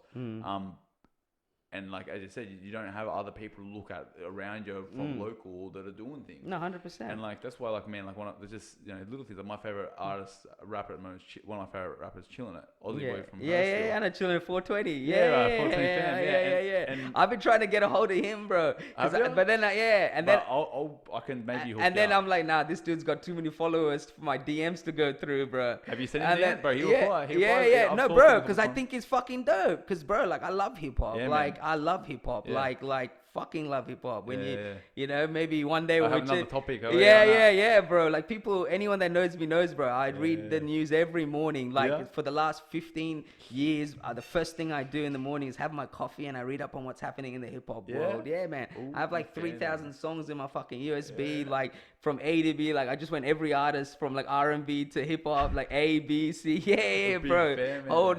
Fucking look at this, bro. I love that, man. But Chillin' It's dope, man. Like, and I actually think it's dope, and I want to tap into the music scene. That's the thing. That's kind of my next kind of thing that I'm trying to tap into. But again, I feel in my eyes is a broken system that needs to be fixed. There's so many great artists, there's so many things, but I just feel like that whole entertainment value and that whole kind of building that culture The around the brand music, the of- branding. yeah. Yes, exactly, is missing. Building You know. a brand around people instead Yeah, of yeah, around companies yeah, and fucking products and bullshit. And me and you, like, that's what I mean, bro. We can do it ourselves by just supporting each other. You could just cut out all these extra costs and middlemans that you got, you know, and 100%. just by helping each other out. So, but yeah, we're talking about children anyway. But yeah, like, I That's just wanted what to I'm say like, it's dope. yeah, Yeah. Ultimately, that's what I was trying to get to. Yeah, 100%, bro. Like, Yeah. and that's the thing, he's killing it like worldwide now. Yeah, man. And he's from Hurstville, Yeah. and he's like, I've got mates that are mates with him. That, you know what I mean, like that's so close. Yeah, and like yeah, I said, yeah. people like George and whatever else, and like just seeing that shit like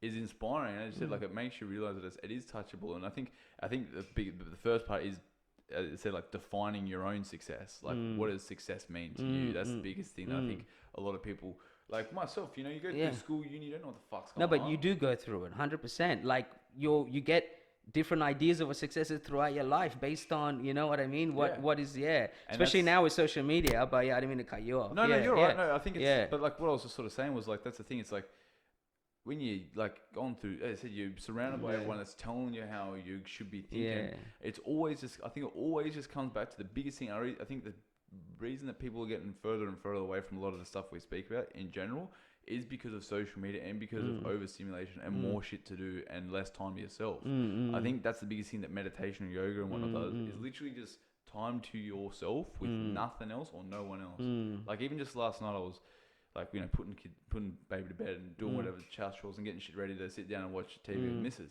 And, you know, I sat down and went, and then the TV was already on and went and pulled out my phone and I thought, fuck, I've been looking at my phone and doing shit all day, turned the TV off and just, Brenna was putting the Miles to bed and just literally sat there for 20 minutes. I just sat there doing nothing. Like, and Brenna came, she's like, what are you doing? I'm like, nothing. Yeah. And like within 5-10 minutes, I started having like thoughts and things coming, and I'm like, oh shit, I need to do that actually. And then boom, and then there was a couple like thoughts and like things that happened that within just 20 minutes of just being myself. And who can say like what average person? I guarantee you get 10 people in a room and you say, out of you 10, which one of you today just did nothing for 10 minutes or no thought? Like that's another thing. No thought, no whatever. Just simply just sitting there and being, like just being.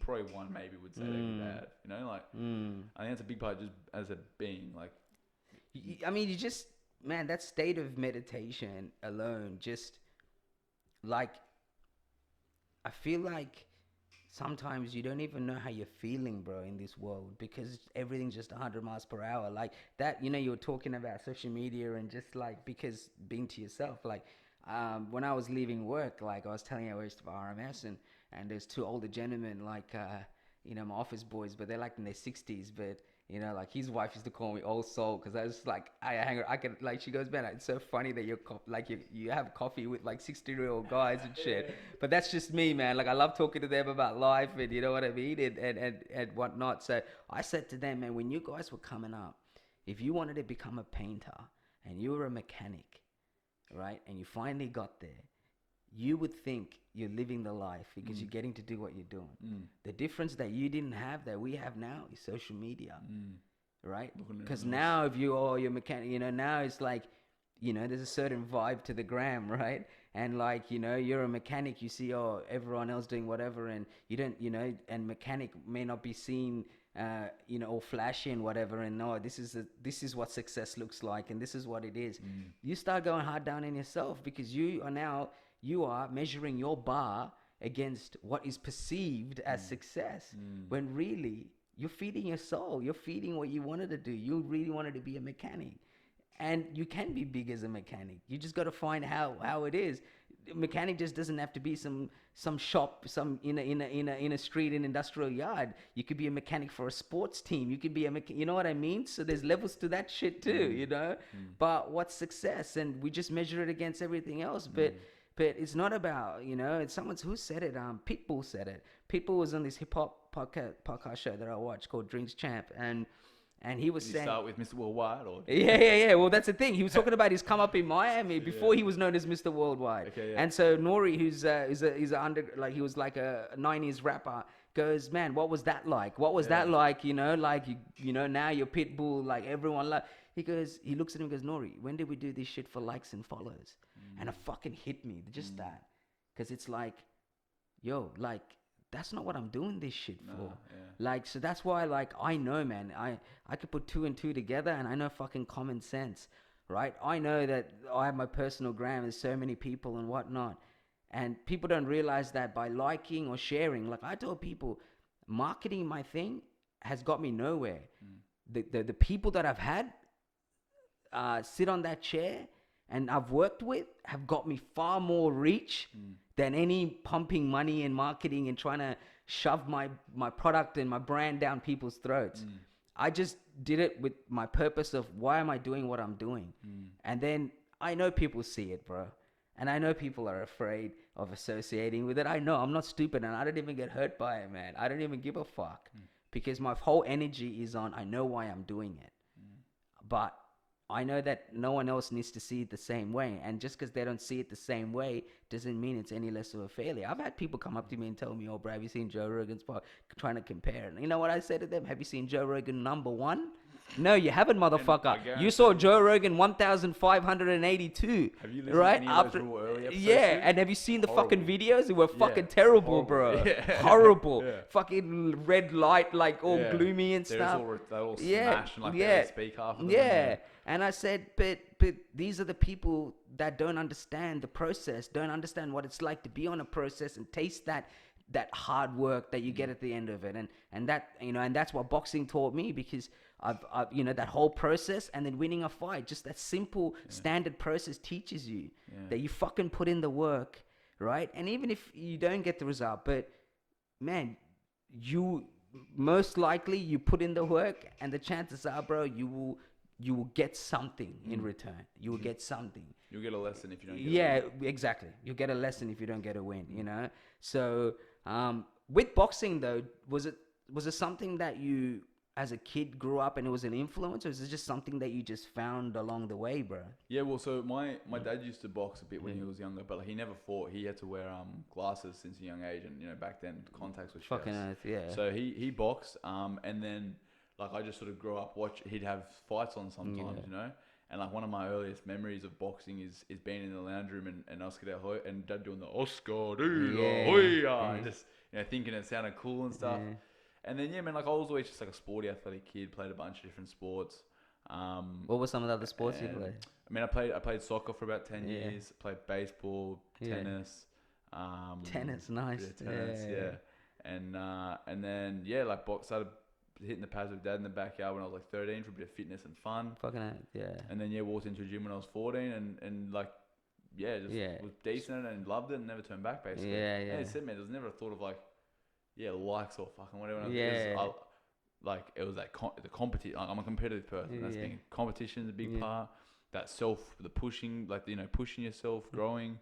Yeah, man, you can't beat it. Like, and it's like, how are you ever going to know what you want to do if you never try shit? If you never risk shit, if you never put yourself in uncomfortable, how are you never going to know? And it goes back to again saying, how do you tell someone how you can feel? How, like, you can feel doing yoga and doing meditation. And it's like you hear, like, what they're going through or how they're feeling. And it's like, dude, this is not a fucking gimmick. There's levels to this shit called life. And like, you know, and that's what meditation and all these things, you know, the most almost basic healing that's always been there from, you know, being big with monks and all that, right? Like, it's been in our life. It's been in our history as humanity that, you know, meditation, like going all the way back to the medieval days, people would have meditated, you know what I mean? And it's the most basic self-repair and in terms of for your mind, your body and your soul, bro, you know what I mean? And it's like, if you just take the time, you will be rewarded for putting in that work, man. And like you said, I just think, and it's something I did now, like you get so caught up, like, with what's happening in the world, right? But that world is just, it's someone else's perspective, or it's fabricated. You know what I mean? It's fabricated. Like, I tell people, there's people I know that are, you know, the people you see 500K followers, models, whatever, they're still living in a 1-bedroom fucking apartment, bro. That's the fucking truth. It's the fucking truth, because no one I truly believe and can probably hustle just off Instagram to make a living out of their lives, man. You know what I mean? And it's hard work. That's not easy either, but it's whether you enjoy doing it. I don't know how many people really enjoy putting themselves out there. You know what I mean? Yeah. Like, you know, and that's the truth. I don't, but I don't think as humans, if you could just not have to do that and make money, I think, you know, I know what you would choose. Yeah. Exactly. 100%. You know, and that's half the battle now, you know, but you know, so, but with your like, what's some of your philosophies and stuff, man? I'd like to always ask fighters that too. Everyone's always different. Like, you know, there's certain rituals guys do, like fight week. What's fight week like for Koen? Like, you know, like, is there certain things that you do that a repetitive process that has kind of, you know, worked, so it's like it becomes a ritual? Do you, how do you kind of keep yourself inspired as well, bro? Yeah, man, like ritual-wise, like for me, like I remember my first fight, thinking I was gonna get real nervous coming up to it and whatnot, and thinking, you know, I used to get nervous at the school cross country and stuff, thinking I'm gonna get so nervous, and kept coming closer and closer, and then on the day I was like, oh, not nervous at all, and so it's always come like naturally in that aspect to me. So like my fight prep and like the week of the fight and my mentality wise, to me it's just another day. And I say this to these boys in the gym, I'm like, if you can't make this kicking a ball in the park, you're in the wrong sport, because you got to find a place in your head where this is just another day in the office. I think personally for myself, and like for me, one big thing I've learned is you only ever have this moment now. You can only ever control this moment now. So I'm always constantly trying to bring myself into the present moment and stop my thoughts from wandering when I don't want them to, or aimlessly doing things and whatever else. So for me, it's always just dragging myself into the present moment. If I am out of that present moment, it's, you know, if I'm visualizing things or meditating on things or whatever else, it's a reason to it.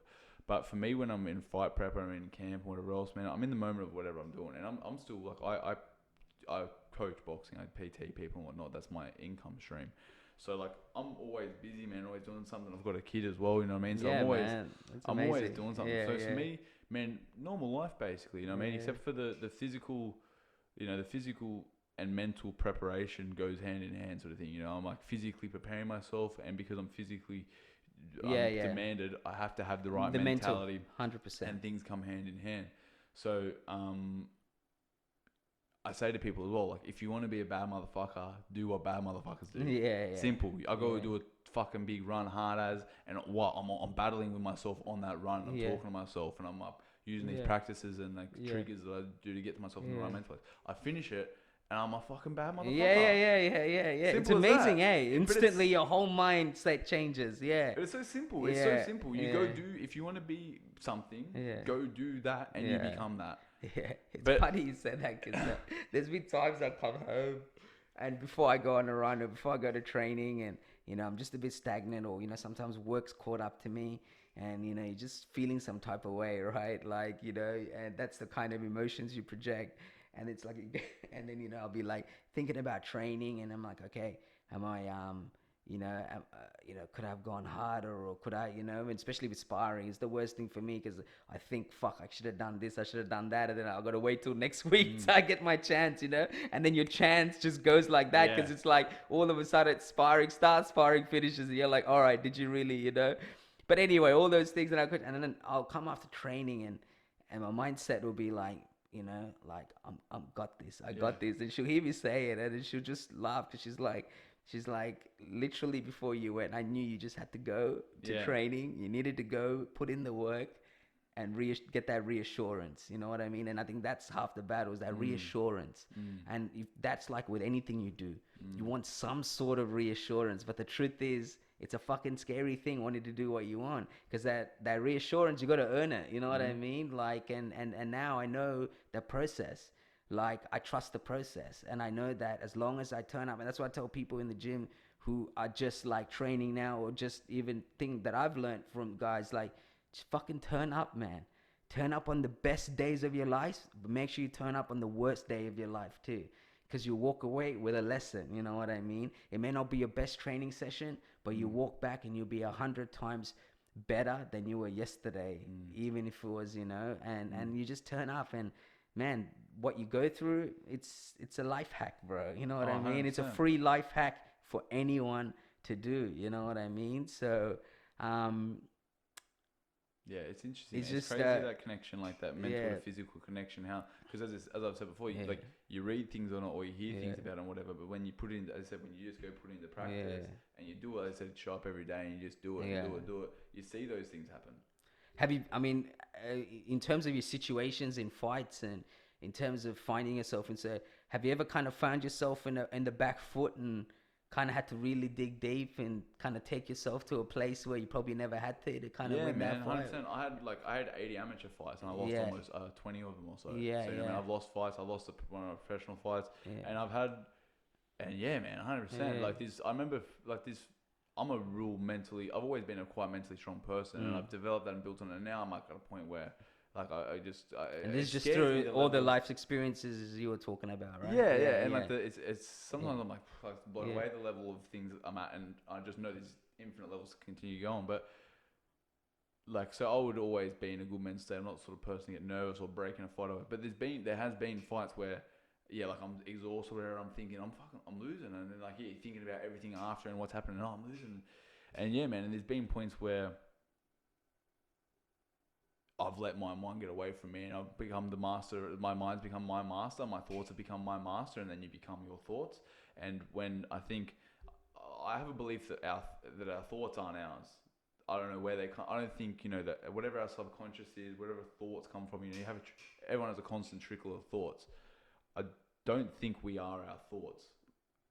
And I think that's a big thing, is being able to separate you now as whatever we are, being a thing, and thought. Because if we were our thoughts, like if I think pink elephant, like there'd be fucking issues. We were our thoughts, and our thoughts are real things. So what I mean by that is that, like, as I said, it's normal for doubt to creep in. It's normal for questions or like that to get to that point of like question yourself and whatnot, whatever level of fitness or experience or whatever you are. But I always find that like the way that I look at it is, the way that I look at myself is, and like my boxing analysis is Majin. It's from Majin Buu, Dragon Ball Z. Basically means I know, mate. It's from Dragon Ball Z. I used to get up and watch Cheese TV just like you, brother. fucking before school, fucking watch an episode. I love. Get up. That was a whole fucking lifetime, bro. I tried to go back and watch Dragon Ball Z. I was like, this bro, is I got so some workmates slow. that fucking watch it now. They watch Dragon Ball Super. I started watching it, but there's like a fucking gazillion episodes, man. And I'm like, yo, I ain't gonna get through all of this, bro. And half of them, I'm gonna be zoned out watching. You know what I mean? Because I put it on after training or something, and like you think you want to watch TV, but then you're just like, you're zoned out. I'm like, dude, I'm not gonna get through this 100 episodes. Don't even know what's happening. I was like, they need to start making some fucking movies or something. You know what I mean? 100%. But go on, But man, like that's, I was just gonna say, the way that I've like over the last couple of years sort of like developed in my head is like I see there's two parts to myself. Like you talk about that shadow, the dark side, and going into the darkness, and like I see these two parts to myself. There's like Cohen, happy, good, fucking nice, friendly Cohen, and then Majin, malicious, whatever, Koen Mazoudier. That's like this dark, evil part of me. That's the part that's like a little bitch that doesn't want to train, that has had bad gambling habits, had drug habits and shit like that, and weakness, any sort of weakness, and doesn't want to train. It doesn't want to. That whinges about shit and whatever else, but it's the part also that I can harness to that feeds off pain and whatnot in a way. Like I don't know what that dark thing is in myself, and I think it's in most people that wants some sort of pain or suffering or something in life. And I think that's the thing, when you can go down very bad ways of it. But now I'll be on a big hard run, and like the nice good part of me will be engaged, and I'll be thinking, oh fuck, this is hard. And I'll engage this dark side that feeds off pain, and literally the pain and the bad feeling become a good thing to me. And I've transformed the feeling into a good thing in a part of my brain. So now I can like feed off that and become that, and then mixing that part, that like evil part of me, that in with the good part, which my motivators there I deeply know too. And it took me a long time of over 11 years and some crazy experience to really deeply know what my real positive motivators are. And that was, and I have sort of three. There's a bunch of sort of things I'll say to myself and think and whatnot, but there's three main sort of trigger words or phrases that I eventually broke down into just these three trigger phrases for me that remind me of that positive side of what I'm doing. And they're pretty much, the first one is always because I fucking love doing it. I love doing this shit. I always remind myself that. Second one is because it makes me feel like a sick cunt, basically. You know what I mean? It makes me feel great within myself. And like, I am who I say I am. Yeah. And the third one is for my family and for the people that are watching and whatnot. And so when I combine like this thing, when I do all the training, it takes hours and hours and hours of getting myself into this place for peak performance on the fight night. Because I don't think you can, I don't think you can be operating at unless you're a David Goggins, I don't think you can be operating at a full capacity or something. No. And it's not, I don't think it's healthy either, man. Yeah. So that's the thing, after all these hours and practices and getting myself, once I get both these parts of my mind, both the positive reinforcements, like the reasons why I'm doing it for my family, because I love it, for the physical, blah, blah, blah here. And I'm also satisfying this like demon fucking sick fuck that wants to hurt people, wants to hurt myself for whatever reason and blah, blah, blah. Once I engage them both together, then boom, like I'm like focused. I'm fucking Neo in the Matrix. I'm seeing what's happening before it's happening. And yeah, man, that's sort of like how I feel like that's kind of similar to how I felt like when things just slowed down in my life. Like just when I found kickboxing for the first time, and everything just slowed the fuck down, and I just saw things. And I always compare it to like Russell Crowe in Beautiful Mind.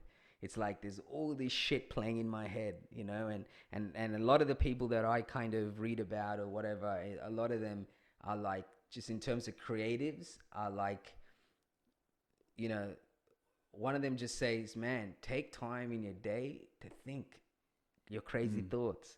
Like, think your crazy thoughts. Think the most impossible fucking shit that you can think of that you think you can do or you want to do. But you got to allow time for that. You got to allow time for that, you know. And so what I used to find felt detrimental to me because of all these thoughts and all these things that I'd see in 100 miles per hour, and sometimes it's like I find it hard to slow it down. I embraced it because amongst all that craziness, there's something that I am trying to fucking figure out, or there is something that I see that I'm trying to make sense of. But I got to allow it to flow in order for me to really embrace it. If I keep shutting it out for anything else, then it's just, what happens is it affects you, and it affects you. It affects your body, your mind, your soul. And what happens? You get sad, you get negative. And then what happens? You start to, you start to feel depressed. You start to and then what happens? That projects that onto your life. And then your life feels exactly like how the fuck you feel, you know? And then you realize that, yeah, like you said, like I understood what you meant by your thoughts and your thoughts not being, being your thoughts, you know what I mean? But really realizing that it's not really kind of the same either, because how you feel is really in terms of how you feel here. Everything else is just a projection. That's how I say, when you do what you want to do, life is going to project something for you, but you can't be afraid or upset at the reality. And the reality is that everything you thought was real, or what was normal, and what was sent, like your life, whether it's the people or whatever it is, really was just that moment in time, and just things that seemed convenient, or things that kind of like was easy for everyone to do, you know, at the time. And at the same time, you're cutting off what you think you should be doing, or what you really should be doing, to make time for other things that seem important, you know. But when you want to do what you want to do, everything changes.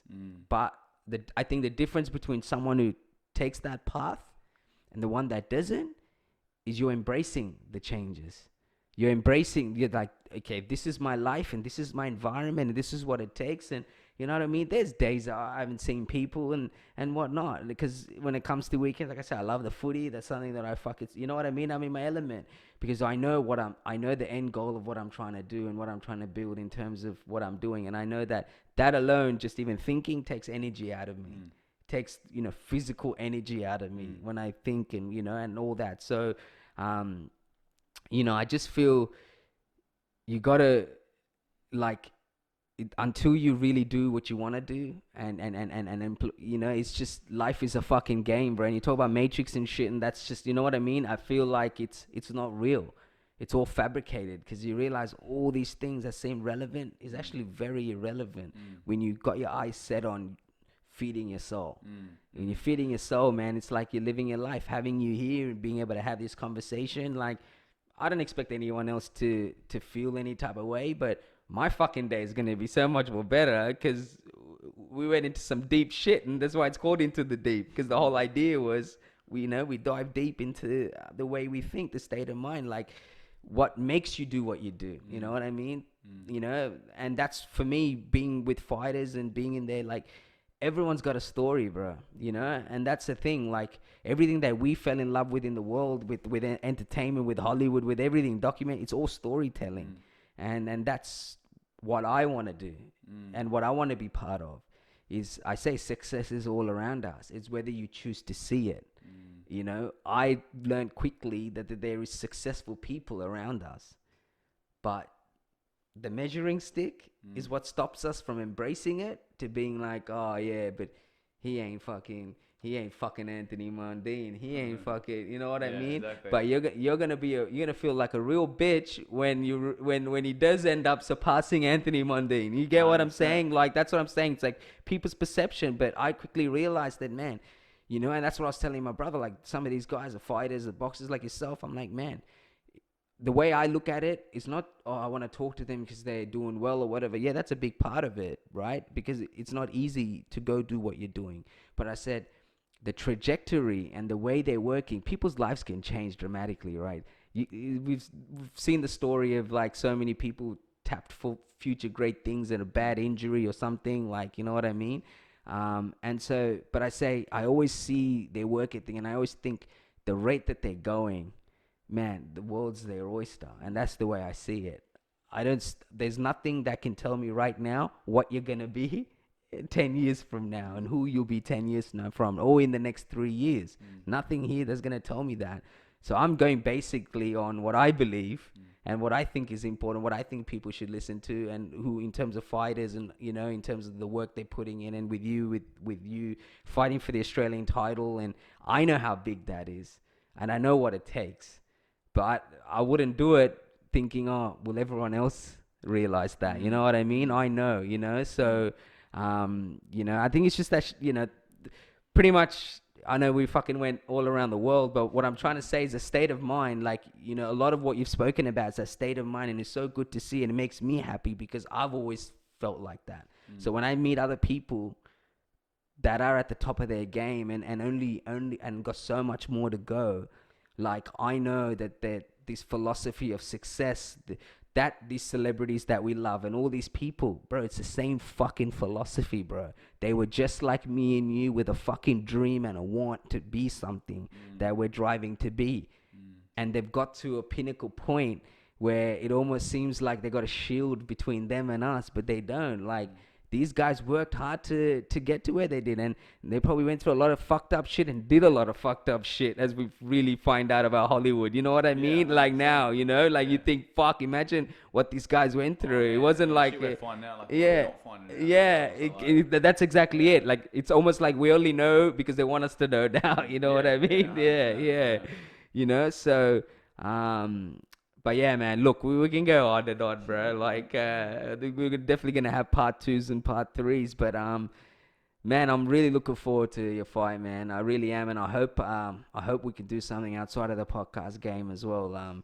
I think after today's conversation, we definitely can make that happen. But, man, honestly, I wish you nothing but the best, man. I really do. I really do hope that, you know, we'll get through this next one. And then, you know, hopefully, you know, you come back here with some nice shiny tools next time, you know what I mean? We'll lay it right on the table here, you know? But, man, like, is in terms of, you know, future projection, I know you're not looking past this next fight, but by the sounds of it, you know, you're married to the game, man. Like, you know, you want all in on you know, to the highest of the highs. Yeah, man, 100%. Like, the most, above all, but my family is most important to me, but it's very closely second. And, like, I've sort of learned that, like, I can't be the person I need to be or want to be for myself or for my family anyway if I'm not boxing, because that is me, that is my life. And that's why, man, middle of COVID, I went balls to the wall and just quit work with not telling my missus and with so much financial risk and whatever else. Because I thought, I can't fucking do this shit anymore. I need to go live my true purpose. And yeah, man, as I said, I'm teaching people boxing or I'm learning and training boxing myself at the moment. And so, yeah, man, after this fight, like, I think I'm gonna make a big statement in this fight, and then I'm gonna be amongst the top bunch in the division in Australia. And man, my goal since I was a 14-year-old kid, and what I've always wanted to do is win a world title, you know, and want to be one of Australia's best fighters ever. So after this fight, man, like, you know, managers manage, fighters fight. It's up to my manager and Dreamtime Promotions. Yeah. Shout out to Dreamtime. Yeah, man. And what happens then? Yeah. I'll fight whoever they put in front of me. I want to be the best in Australia, cement my spot here, and then, you know, look overseas. So yeah, that'll be dope, man. Man, like I said, man, I would love to have you back on sometime. Maybe, you know, we'll tee up another session after the after your fight. But sounds good. we'll definitely would love to do more work outside of a podcast, man. I'm really fascinated in terms of just like I had a big feeling of how today was gonna go, because, you know, there's certain people I confide by and we're mutual friends, and they told me, and so. But, you know, it's always good, man, to kind of, not just for myself, but for people watching as well, man. Like, sometimes people say things, man, and like, whether it's people in my community, you know, they're like, man, I love what you're doing in terms of just like outside the norm of what's expected. But when you listen to certain people, man, it makes sense. You're like, man, I feel like, you know, and I just realized that, like we were saying about reading and something, and then the difference between learning something new and resonating and saying, oh, I knew that. The difference is I just never gave my energy to that and actually lived that. So people watching and, you know, listening to the deeper side of what makes you tick. See, what fascinates me is what makes someone tick. That's what I love. Yeah, 100%. You know what I mean? All fucking layers, bro. Like, there's layers. And you find, like, you know, like, and it's just, it's just crazy when you get deeper and deeper. It's like, yo, the boxing's just your light, your projection. But you know what I mean? Yeah. That's what you see. But fucking the mechanics, like, I've always had this crazy fascination of, you know, because of what life taught me and what I went through, you know what I mean? But yeah, go on, you're gonna say something about the mindset. I can't remember. Yeah. But yeah. No, I mean, it's been great talking. No, yeah, man. I appreciate it as well. You're coming through, and I wish you nothing but the best, man. And we'll definitely fucking tee up soon, bro. You too, bro. Yeah, Thank cheers. You.